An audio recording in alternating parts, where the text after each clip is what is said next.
What's up, guys? Nathan with ATX here, and I just got my new inflatable SUP. This is the Tequila 512 stand-up paddleboard, inflatable. I just got it in. Actually, I won it on a Instagram giveaway. Pretty awesome. It comes in nice packaging. Comes with a pump, hand pump, a repair kit, paddles, and a little fin skeg for the bottom. So yeah, I'm interested to see how this is gonna work out, and I'm gonna get it out in the water today and check it out. So it does come with a hand pump, which I'm sure works well, but I'm not about that life. I have a electric pump, way quicker, super easy. This is an outdoor master. It comes with different attachments. Should work with this. I haven't tried it yet, but I'm sure it will. And you can plug it into any car battery, a 12 volt car plug-in.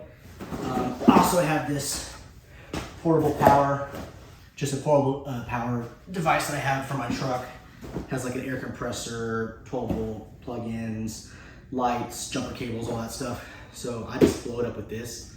Super easy. Don't have to turn my car on or anything.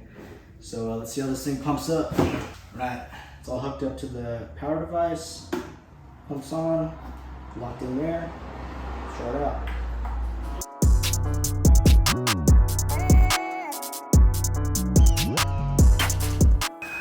So this is why I use electric pump, because I don't have to do any physical work. It's 105 degrees every day in Texas. And look how fast this is going. Worth it. Alright, so first impressions, it's a nice board. Blows up to be really hard. I blew up to 12 PSI, I think maximum's 15. The skeg is going to be the biggest problem. It's not the easiest to put in. It has like a little metal piece that you screw in. I'm definitely going to lose that at some point. I'm going to have to just kind of rethink of the way that I do things. Normally I pack everything on there, and I put the skeg on last, because if you're in shallow water, you can't have this on there because you can scrape or get stuck.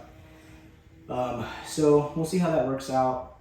I do like the skeg of the other board that I have, the Birdie, because it just pops in, and then there's a clip that just sticks in there, and it's easy to take in, put out, put in, take out. But we'll see how this goes. The other thing I noticed is that there's only one main handle, which I wish there was more. One on the back or one on the front.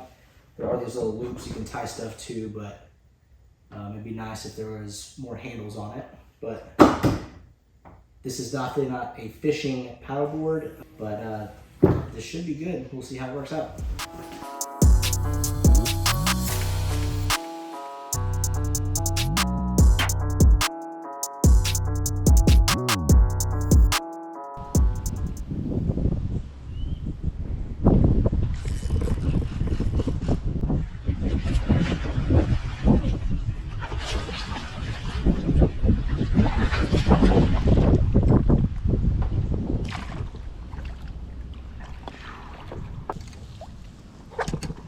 First one of the day. Okay, let's talk about my first impressions of the board. I actually ran out of time on the water, and since then I've taken it out a few times. So I have a few notches under my belt with this board. I really do think it's a good board. I would say the price mark is pretty average for those type of inflatable paddle boards. The stability is actually pretty nice. I think it's like 36 inches wide and about 11 foot long, which is pretty standard for what I'm seeing. That's how my other board was. Pretty stable. Don't feel like I'm going to be tipping too easily. I can stand up on it. I can cast.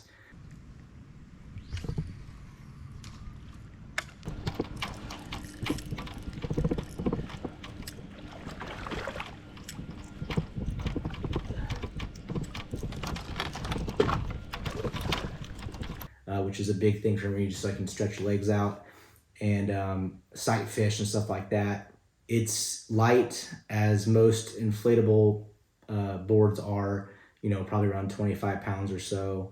it blows up to, I think 15 PSI is max, and it blows up to, you know, a hard board feel. Material feels very durable.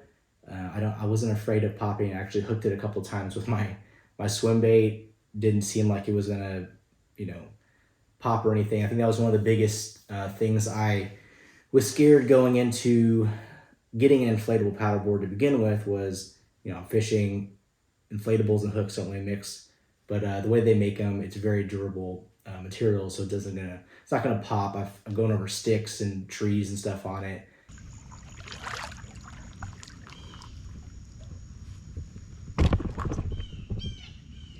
The twigs just scrape it and go on by. You're not gonna pop this thing. The board does have a nice grip on top where you sit or stand. I really like the soft, it's like a kind of grippy foam material. It has like the bungees in the front, which you can use for, you know, tying down whatever, put a cooler up there. I just put my net. It held me plus all my gear. I think the max is like 300 pounds. Paddling was easy. The skeg helped with maneuverability.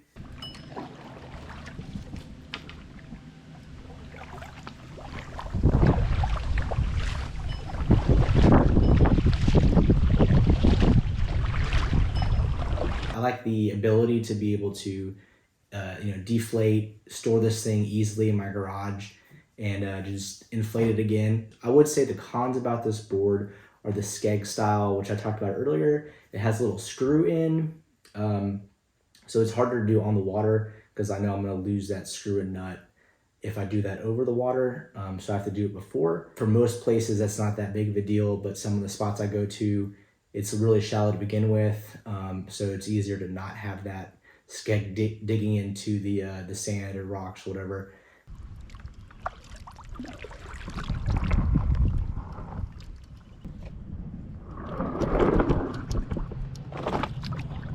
Of course, in wind, you do get blown around, but that's pretty much every paddleboard or inflatable paddleboard, especially. The wind is just gonna be killer. That's when I will use an anchor.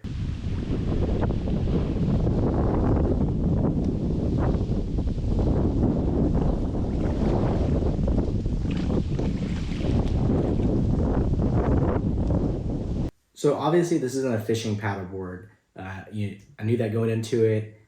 It doesn't have, you know, straps for pulling, a lot of places to lock down gear. You can supplement that with the bungee cords, the crate, and seat that I add sometimes, stuff like that.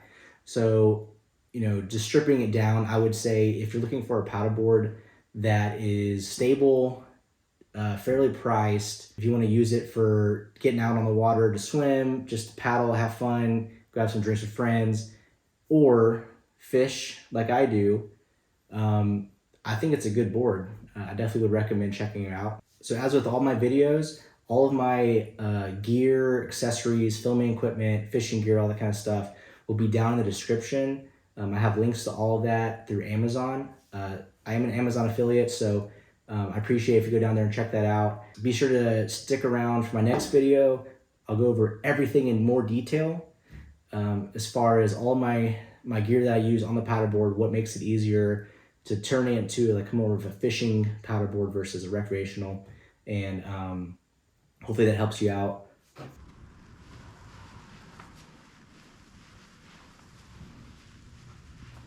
So be sure to stay tuned for that. As always, I appreciate y'all watching, and until next time.